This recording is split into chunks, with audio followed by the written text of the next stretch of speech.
The bear clung to Maya, pulling her by her inner thigh back to the thicket from which it came. Maya screamed in agony as she scratched and clawed at the bear's face, attempting to gouge its eyes out with her shortened but sharp fingernails while it drug her away. She could smell its foul breath as it snarled, tugging and yanking at her leg, its saliva dripping down her bloodied thigh. And then she remembered what she recalled reading on the internet some time ago. Play dead. What's up, guys? Iceman here. So this tragic incident happened in Michigan about 10 years ago, where this young girl was jogging and all of a sudden a bear encountered her, and the worst thing imaginable came to fruition. I've actually visited the Upper Peninsula of Michigan myself, and I saw various black bears there, and it can be quite startling in my opinion how large those things can get. So before we get into the story, I'd first off like to thank you guys for all your support on this channel, and if you will, like this video, hit the thumbs up button, subscribe to the page, and hit the bell so you're notified next time I post a video. And if you want to support me further, you can become a patron or a channel member, links in the description below. So let's claw our way into this story, shall we? Maya Olsen was an athletic and outdoorsy girl, being raised in northern Michigan, and spending many summer days at her grandpa's cabin. As she grew older and got interested in sports like soccer and track, she took up running as a way to train during the off-season and spend some time outdoors.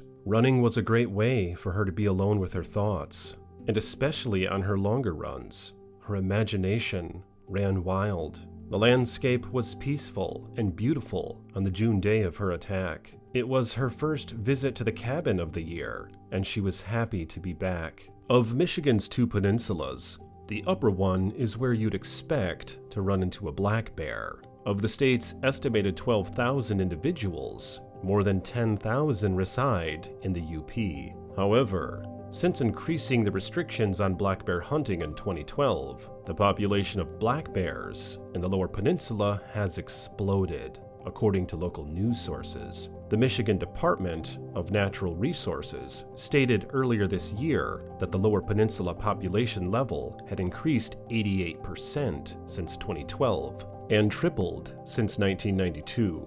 The sale of Michigan hunting licenses brought in more than $40 million in revenue in 2019 alone. As black bear populations have recovered, the state has gradually increased license quotas on a per-county basis. Still, the majority of bears are harvested in the Upper Peninsula, where vast areas of undisturbed natural habitats still exist. The large difference in human population density between the Upper and Lower Peninsulas probably accounts for the relative lack of bear habitat in Lower Michigan. In the past, much of the forest covering the Upper Peninsula and northern Lower Peninsula was cut for lumber, especially pine, which was prized by the shipbuilding industry. By 1910, most of the old-growth forest had been harvested.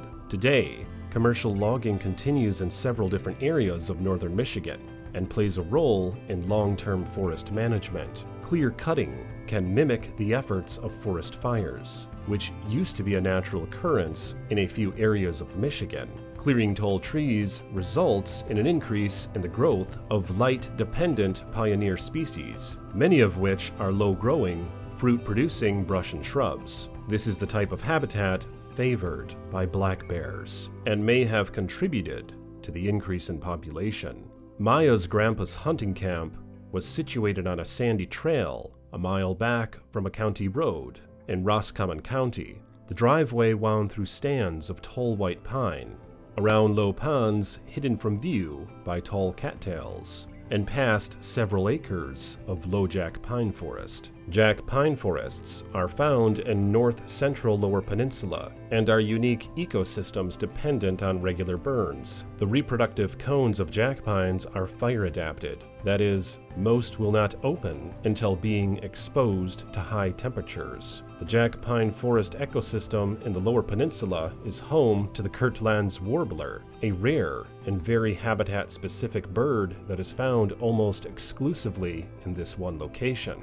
Black bears also prefer pine forests in Michigan. They have been observed peeling back the bark of jack pines to eat the insects found underneath. The sandy, acidic soils are also home to blueberry, serviceberry, and cherry, black cherry, and hazelnut. Maya was running down the shoulder of the county-maintained gravel road on mile 7 of 8, legs and lungs numb from the repetitive footfalls and intake of breath.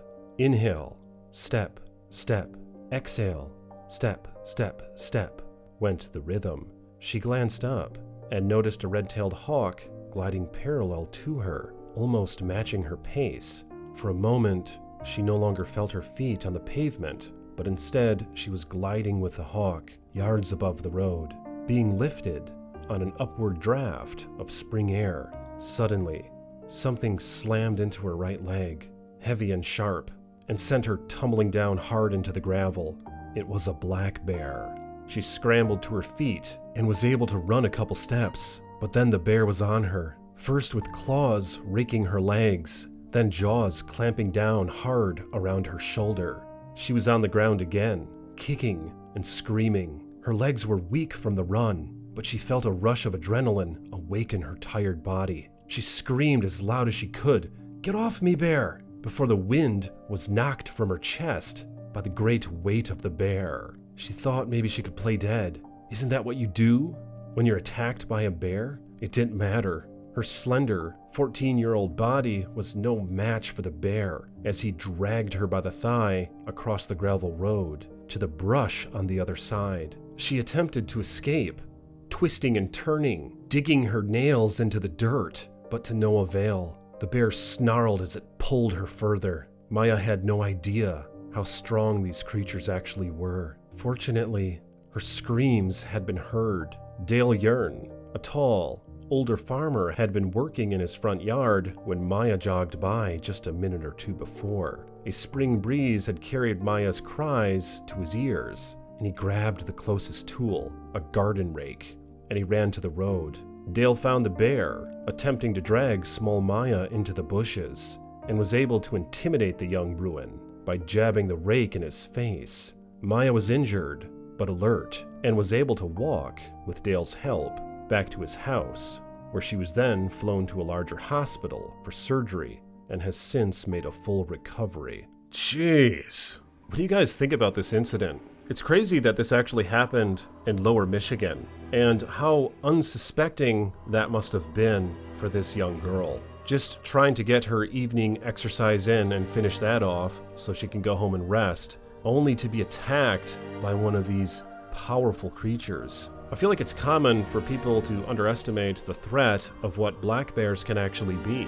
They're significantly stronger than your average human, but to my understanding, the one that attacked Maya wasn't even that large, and it was suspected that it was a male because there were no cubs found in the area, so it would have been unusual for a female to make this sort of attack. And I don't think authorities ever actually located this bear, or at least the search was still ongoing last I looked into it. It must have been a terrifying thing for this girl to experience, and I'm very pleased to know that she made a full recovery. But I would guess that you could never quite recover fully psychologically from such an incident. But let me know in the comments below, what do you think about this incident? And do you live in black bear territory? If so, do you ever go out on the trails hiking or jogging or walking or anything like that? And do you ever wonder if there might be a bear lurking around the corner, watching you in silence? And what could come of that if you're not prepared?